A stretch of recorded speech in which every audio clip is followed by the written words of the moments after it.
Next example, a bicycle wheel has a 16-inch radius. How far does the bicycle roll when the wheel turns 80 degrees? So not so sure right now if we're still dealing with an S equals R theta type problem if we're just talking about relationship between arc length, radius, and angle measure. It's possibly shaping up that way. Well, let's figure out what each of these quantities stands for. The 16-inch radius is pretty self-explanatory, but what are we after to answer this question? How far does the bicycle roll?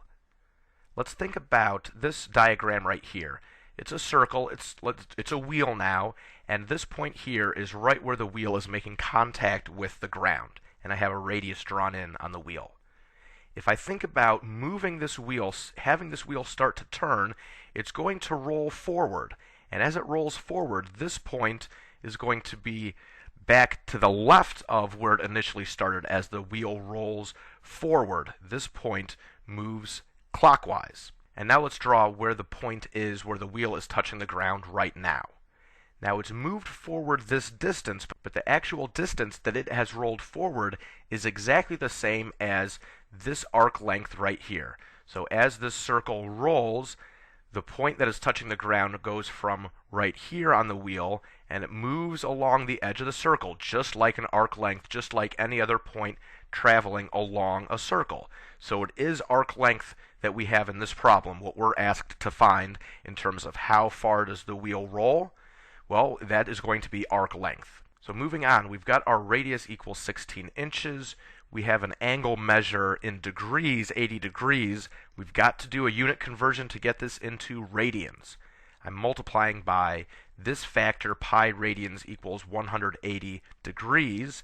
It's canceling out the degrees, leaving behind radians, and we'll put radians there when there are no other units left. And the 80 over 180 equals 4/9. So an exact answer in terms of pi, 4 pi over 9 radians. Now we can go to the formula S equals R theta. We're multiplying 16 inches by 4 pi over 9 radians.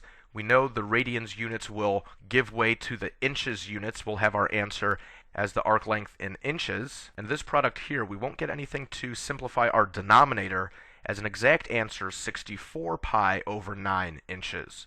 As a decimal approximation, about 22.3 inches. And in general, how should we round? I would go with what is asked for in the question. Round to the nearest tenth, round to the nearest hundredth, etc.